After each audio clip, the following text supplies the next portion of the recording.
Chasse feutrée, explication pour le meneur de jeu. Le Boston Hunter Club a toujours été un établissement de grand standing. Il a été fondé par Lord Lillian et Lord Blofeld il y a de nombreuses années. Les riches et puissants s'y côtoient pour échanger des mondanités ou négocier des contrats, en parallèle d'organiser des chasses sur le territoire américain ou des expéditions plus exotiques. Quelques années après la fondation du club, Blofeld est allé au Kenya chasser le buffle noir, l'un des animaux principaux de la chasse aux trophées en Afrique.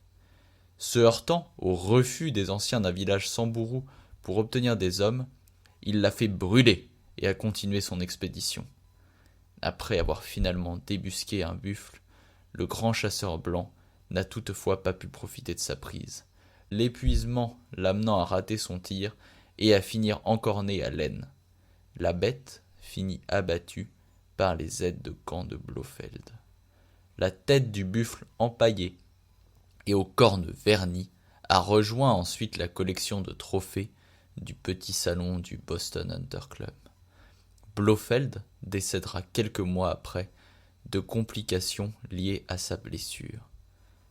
Un ancien survivant du village Samburu chercha pendant des années à retrouver la trace de Blofeld, ruminant sa vengeance jusqu'à mettre la main sur un sortilège de sang qui devrait amener le chasseur à lui.